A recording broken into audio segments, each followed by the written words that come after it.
Bakunzi bacu mukurikira cyane muri TV nongeye kwasuhuza kandi mbahaye ikaze mu kiganiro cy'uyu munsi. Imana amahoro ibishimire. Shimana ko yaturinze namwe ikabarinda kandi batanze ngabo nyinshi ku bwacu twaba tugihumeka. Imana ishimwe. Namwe mudukurikira Imana yabarinze, ndabashimira ko mwakurikira ibiganiro byacu mubikurikira ndetse namwe mwakoze subscribe kuri iyi channel. Imana ibishimire. Uyu mwanya rero tugirana ku ijambo ry'Imana nk'uko bisanzwe. Iyi channel y'Iyobokamana nta zindi ngingo tuganiraho, ni ingingo z'ijambo ry'Imana. Reka dusenge kugira ngo twinjire mu kiganiro cy'uyu munsi. Mana tugushimiye ko warenze ubugingo bwacu, tugushimiye ko wagiye utanga nyinshi ku bwacu, uhimbazwe.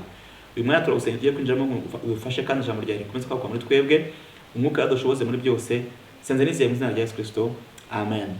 Bakunzi bacu rero mbere kwinjira mu kiganiro kandi nabwira ingingo tuza kuganiraho, reka mbabwire yuko ahantu hitwa muri Ikambere Noble House Services tubafitiye ahantu heza ho kuruhukira, tubafitiye ahantu heza, tubafitiye ibyumba rooms, tubafitiye ahantu hakorera ubukwe, ahantu hakorera ama event atandukanye, ama anniversaire n'ibindi. Kugira ngo uduhamagare, urabona nimero ziri kuri screen, ushobora guhamagaza nimero ziri kuri screen yawe, cyangwa se uramutse ushatse kuhagera ngo harebe wagera i Kanombe.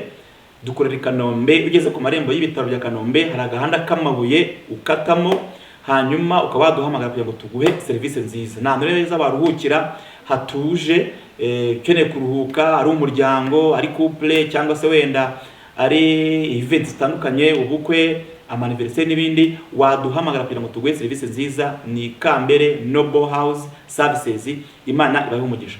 Uyu munsi rero turaganira kuki? Uyu munsi turaganira ku kintu bita imikorere y'isi y'umwuka. Twari twari ibiganiro byinshi kuri iyi ngingo, ariko ntabwo byatubuza ko uko umwami twunguye n'ikindi twajya tukiganiraho. Nabwiye ko isi y'umwuka ariyo iyobora isi y'umubiri cyangwa se isi ifatika, kubera ko tubona abantu uyu munsi benshi babayeho mu ngaruka z'ibintu byakozwe mu isi y'umwuka kandi mu gihe cya kera. Twifashishije ijambo ry'Imana uko bisanzwe, tureye ijambo ry'Imana mu gitabo cyo Kubara ibice byaho 14 ku murongo wa 30. Reka dusome mu izina rya Yesu. Haranditse ngo, nukuri ntimuzajya mu gihugu narahirije kumanika ukuboko yuko nzabatuzamo, keretse Kalebu mwene Yefune na Yosuwa mwene Nuni. Ariko abana banyu bato mwavuze ko bazaba iminyago, abo nibo nzakijyanamo bamenye igihugu mwanze. Dukomeze hepfo dusimbuke dusome 3:4. Nk'uko iminsi ingana mwagitatiye mu cyo gihugu, uko mwatatiye mu cyo gihugu ari 40, umunsi uzahwana n'umwaka. Niyo muzamara muriho igihano cyo gukiranirwa kwanyu kwinshi, uko imyaka ari 40. Kandi muzamenya ko nabahindutse, njye Uwiteka ndabivuze.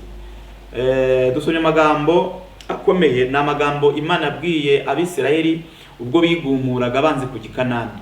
Bageze mu butayu, Imana ibaha ibyo kurya byitwa manu, Imana ibaha amazi ku gitare, Imana ibaha inyama. Murabyibuka basaba Imana inyama, iboherereza inkware z'inturumbutsi n'ibindi ntaza kurondora muri iyi nkuru, murayizi abasoma Bibiliya. Ariko ikintu gikomeye, Imana akomeje kugira ngo ibahe ibimenyetso byerekana ko itababeshya izabageza i Kanani, bareke kwigumura no kwivovotera. Irambwira Mose ngo shaka abatasi 12 ubohereze bajye gutata igihugu nababwiye ko nzabajyanamo, bazane ibimenyetso, bazane ku maseri y'inzabibu zaho, babereke ko ntababeshya, ari igihugu cyera gifite amata, gitemba amata n'ubuki. Iyo tuvuze igihugu gitemba amata n'ubuki, ni igihugu gifite ubutaka bwiza bwera kandi kirimo ibyiza byinshi. Babatasi bagiyeyo batata igihugu, bazana ibimenyetso, bazana ku nzabibu, bereka Abisiraheli. Hanyuma bavuye gutata igihugu batagira kuvuga amagambo cyangwa se inkuru z'uko babona igihugu kimeze. Ngariko habanza abatasi ba mbere batangiye kuvuga, batera ubwoba abandi. Baravuga bati twabonye igihugu kuko ni cyiza, kirimo amata n'ubuki, kirimo inzabibu nziza, gifite umwero kirera, ariko twahabonye abantu bitwa Abanaki. Ni barebare, ni abanyembaraga, twe twirebaga tukabona baturebaga bakabona tumeze nk'inzige kuri bo, natwe twakwireba tukabona koko turizo. Bituma iteraniro ryose ry'Abisirayeli rigumuka, baravuga ngo ntabwo tuzajya muri icyo gihugu, Uwiteka ashaka kutwicira hariya hantu, kuki Mose yadushutse. Barigumura ndetse ngo bishyiriraho ubuyobozi bushyashya, ati twisubire mu Egiputa, ibyo Mose yatubwiye n'Imana, nta wamenya bazatwicira abana babahindure imbata. Ariko Imana iraraka. Imana iravuga iti jyewe Uwiteka ni gute nababeshya? Narabahaye amazi mu butayu, narabahaye ibyo kurya mu butayu, narabarinze mu rugendo, ibirenge byanyu bitarabyimbye, inkweto zanyu zitarashaje, imyenda yanyu itarabacikiyeho, none bavuye gutata igihugu, baberetse n'ibimenyetso. Kuki munaniwe kandi tugiye kugira mu gihugu nabasezeranyije? Imana iraraka iravuga ngo uhera uyu munsi abana banyu mwavuze ko bazaba imbata nibo nzakijyanamo. Ikindi kandi muzabona imyaka 40 mwizengurukaho muriho igihano nabahaye. Iminsi mwatase igihugu yari iminsi 40, ariko nkubye n'icumi, iminsi 40 yigize imyaka 40, kubera yuko mwigumuye. Kandi abana banyu bazagendana igihano, abana banyu bazagira amatungo yanyu muri ubu butayu, bagendana igihano cyuko mwanze Uwiteka. Njye Uwiteka ndabivuze. Kuki usomye aya magambo? Najya ngo mbabwire ko hari abantu bagendana igihano cy'ababyeyi babo. Hari abantu babayeho mu ngaruka z'ibyabyeyi babakoze mu myaka yashize. Hari ibintu bita karande, uzumva amadini menshi avuga ngo karande, ngo turasengera umuntu ngo tumuderivure, ngo Imana imukuru karande. Uyu munsi wenda turagana kuri karande byibura nka 7 zibase abantu benshi. Kandi societe zose zigira izo karande, yaba muri Afrika, yaba i Burayi, yaba muri Amerika, isi y'umuka ikorera ahantu hose. Ntangazwa n'abantu bamwe bavuga bati tugiye kwimuka duhunga umurozi, duhunga abarozi batuzegereje, bakirengagiza ko imyuka mibi cyangwa se abadayimoni bazerera mu isi, nta shyikizo bagira, ndetse aho babonye ubuturo niho bajya. Rero kuvuga ngo uhunze umurozi nkumenyesha yuko uba uruhiye ubusa, kubera yuko hose barahaba. Ushobora gusanga karitsiye uvuyemo wimutseho nka muturanye, aho ugeze reho hari uwadanje ukomeye kuruta uwo wahungaga. Mu gusoza ikiganiro za kubabwira intsinzi, niki twakora kugira ngo Imana iducomokore muri iyo karande, cyangwa se dukure muri iyo myuka mibi yo mu miryango twavukiyemo, hanyuma iduhe ubuzima bushya. Nihutishije nagira amamenyesha ko imiryango myinshi uzasanga muri societe zitandukanye harimo nk'abantu usanga badashaka.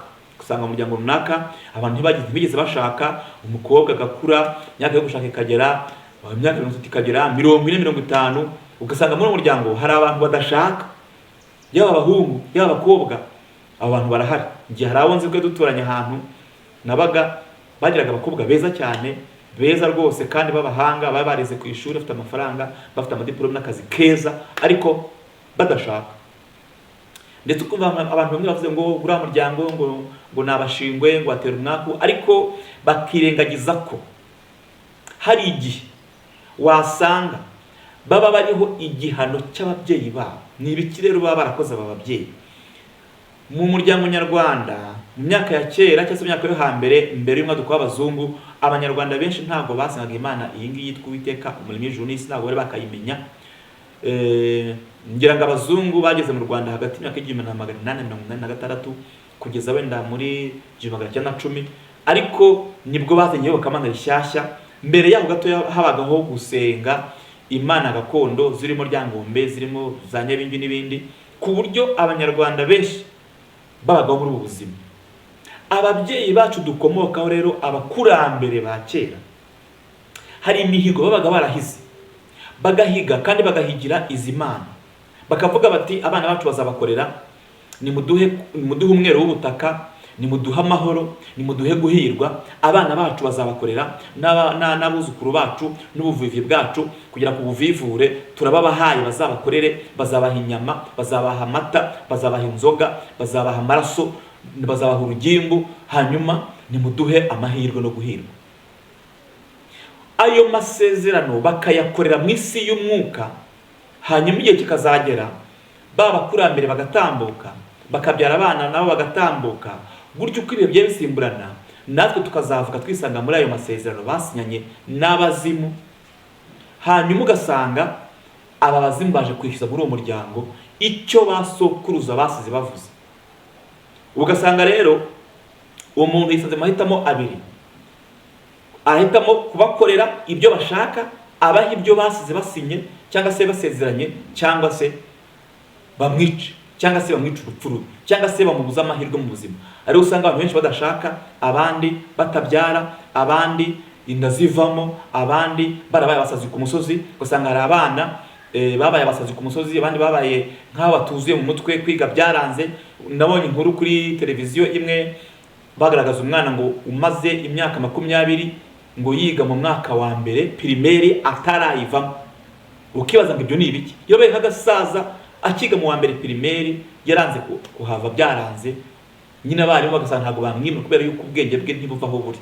Kandi bamuri ugasanga ibindi bintu mu buzima busanzwe arabishoboye, arakora imirimo, ni umuntu ufite ubwenge, ni mukuru, ariko ku ishuri byaranze burundu. Hari abandi bagera ku ishuri yatangira kwiga, ikizamini cyagera akarwara akaremba. Hari abandi bagera ku ishuri ibintu bikajya bikubita hasi bikajya bibanika. Murabizi hari abo twiganye, umwana umwe twiganye mu ishuri, twarigaga yagira mu gihembwe cya gatatu, nakugiye gusoza ibizamini bisoza umwaka bigiye gukorwa, akarwara, ibintu bikamukubita hasi mu ishuri, akazana urufuzi, akaremba, bakamujyana iwabo mu rugo. Ubwo umwaka burarangiye atakoze ikizamini cy'igihembwe cya gatatu, hanyuma bakamukurira mwayene, wenda rimwe na rimwe yagira amahirwe bigacamo, bakamushyira bakamwimura mu ndi mwaka cyangwa se undi bakamusibiza, kandi yatera iminsi y'ikizamini akaba ni muzima. Ibi byose rero ni amasezerano twisangamo abakurambere bacu bagiye basinyana n'iyi myuka y'abazimu mu gihe cyatambutse, ariko uyu munsi twebwe tukaba tubirimo, turiho igihano cyabo. Ijambo ry'Imana ryavuze ngo Imana yarahiye iravanga abana banyu bazagendana igihano cy'uko mwanze Uwiteka mukamwivovotera muri ubu butayu imyaka 40. Urugendo bari gukora rwari iminsi 40, ariko barugenze imyaka 40 kuko bivovoteye iki Imana. Uyu munsi rero hari abantu isi y'umwuka yafashe, ifata amahirwe yabo, ifata ubuzima bwabo kugira ngo babanze bishyure ibyo abakurambere babo basezeraniye iyo myuka y'abazimu n'abadayimoni bakorerwa n'imiryango bavukagamo cyangwa se bavukamo. Ariyo mpamvu uyu munsi tubabwira ngo hari karande 7 zibasa abantu. Iya mbere nayivuze niyo kudashaka, karande ya kabiri niyo kutabyara. Umuntu agashaka, aba bazimu bakazirika urubyaro, bagafata abana bakakubuza kubyara. Kubera iki? Iyo abantu badasenga, bamwe bajya mu gushaka abapfumu, bakajya kuraguza, umupfumu akamubwira ati nta kindi muri kuzira, ni umukurambere wanyu, ni nyogosenge wapfuye mu kinyejana cya 10 na kangahe, ni so wanyu, hasi ni so, aragira ngo muterekere, mumuhe ibintu runaka, mumuhe inzoga, mumuhe inyama, mumuhe ihene y'ibara rimwe, hanyuma murabona amahirwe, murabona urubyaro. Hari imiryango ibayeho muri ubwo buzima. Ariko yambwira ko Satani nta kintu kizagira. Satani ni umwanzi, Satani ni umunyazi, Satani ni umwicanyi, kandi ni umubeshyi, nta kizagira. Abantu benshi bamazweho amafaranga n'abapfumu bazi ko bazabona amahoro, nyamara ahubwo bikarushaho kuba bihuta uko byari bimeze mbere. Nabyo ko mu gusoza ikiganiro ndakurangira intsinzi. Rero karande ya kabiri tuyivuzeho yo kutabyara, katuvuye kuri karande ya gatatu, karande yitwa kuramo inda. Hari imiryango usanga yarabuze urubyaro burundu. Kubera iki? Kubera ko iyi myuka y'abazimu iraza ikaza ijya kwishyuza amasezerano abakurambere banyu basize bavuze. Ugashaka umugore, inda ya mbere kavamo, ya kabiri kavamo, ugakomeza, kumbi hari umuzimu uza kwishyuza. Hari umugore muri social media wo mu ntara y'Iburengerazuba, yavuga ko ari umurokore, avuga ko ari umunyamasengesho, avuga ko amaze kuvanamo inda 24, amaze gukuramo inda 24 ariko nkagira ikibazo nkanye nkibaza ngo ubundi ni gute umuntu uvuga ko yakiriye Kristo, avuga ko yakishijwe, yahindutse, ni gute iyo myuka yo muri karande imugiraho ububasha? Ishoboka gute? Icyo kibazo turaza kugisubiza mu gusoza iki kiganiro. Kaniyute kuri karande ya 4. Karande ya 4 ni kandi ko tubaka. Uyu munsi ingo ziri gusenyuka ku kigero kitegeze kibaho. Twabivuga i Burayi imyaka yashize, ukumva ngo i Burayi amadivorce aravuze ubuhuha, ariko ninaha byarahageze. Ni gute abantu bari bakundanye, babanye neza, bakarambagizanya, bakemerana kubana, bagamagara imiryango, bakajya mu rugo bakabana icyumweru kimwe, ukwezi kumwe, umwaka umwe, imyaka 2, bakaba baratandukana.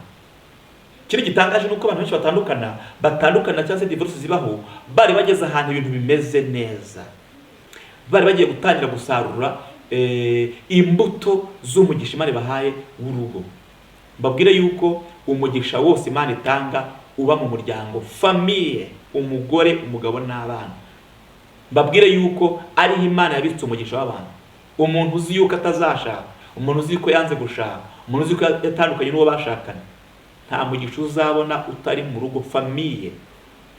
Imana ikunda umuryango, ariko Satani akanga umuryango. Ariyo mpamvu umuryango ugenda usenyuka kenshi bitewe n'iyo myuka yo mu bisekuru tuvukamo. Ingo nyinshi zisenywa n'abadayimoni.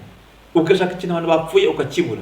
Kubera iki? Hari umwuka udashaka ko uwo muryango uwubakamo. Niba udaturuka aho washatse, uturuka mu muryango wavutsemo. Iyo ni karande yo kudashaka. Ndetse aranabibwira yuko wenda uwo bari bashakanye ari mubi, akavuga ati reka mpinduranye nshaka undi. Ugasanga nawe udashatse birongeye biranze.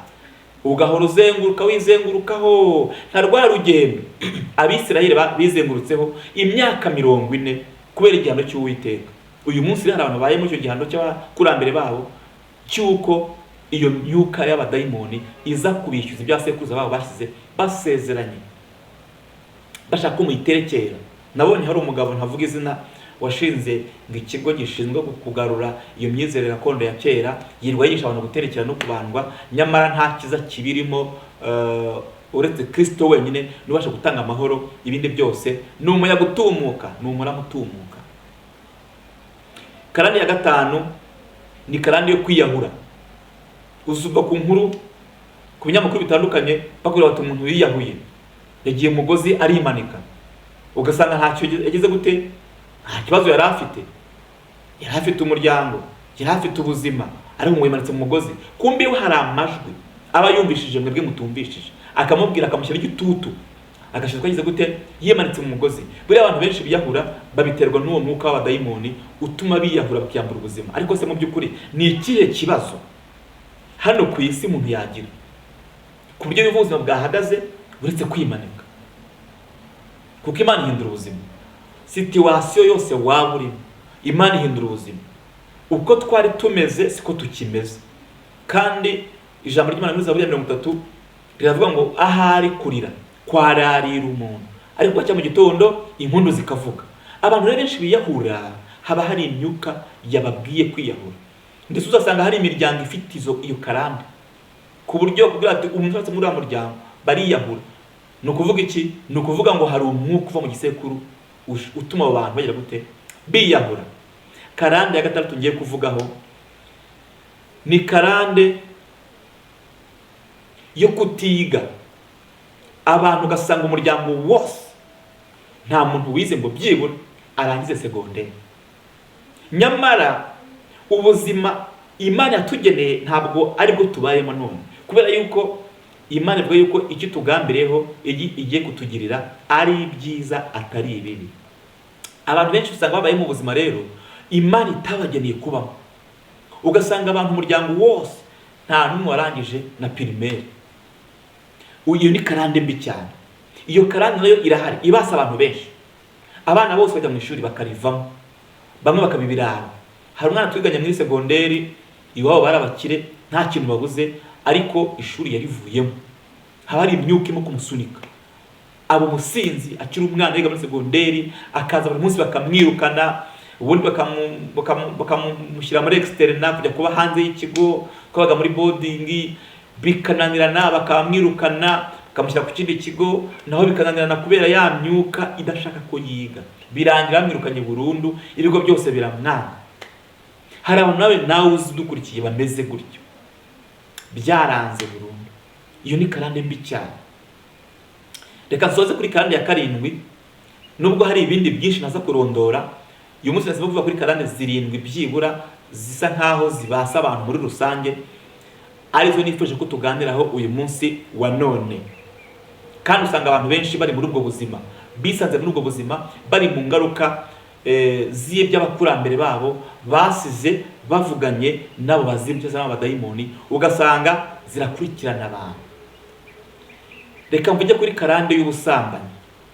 Umwuka ubasa abantu, umwuka w'ubusambanyi unagira uruhare rungana n'100% kabivuge gutyo mu gusenya ingo nyinshi.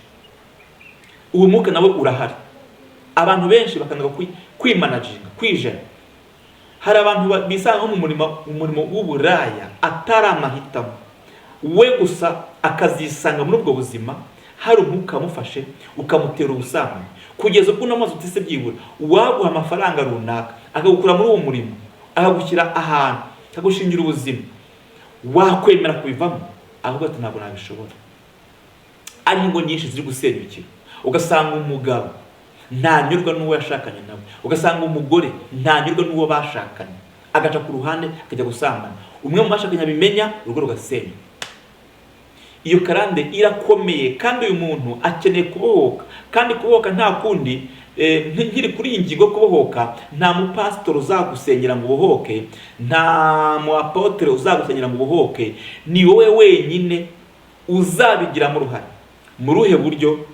Turi gusoza iki kiganiro tugiye kureba icyo umuntu yakora kugira ngo abashe kuva muri izo karande, abashe gucika iyo myuka, abashe gucika iyo connection y'abadayimoni. Abakorinto ba 2 ibice 5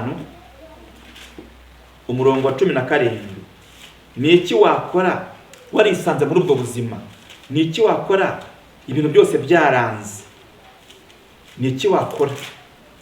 Abakorinto ba 2 ibice byaho 5 ku murongo wa 17 haranditse ngo umuntu wese iyo ari muri Kristo aba ari icyaremwe gishya, ibya kera biba bishize dore byose biba bihindutse bishya. Imana yacu nihimbazwe cyane.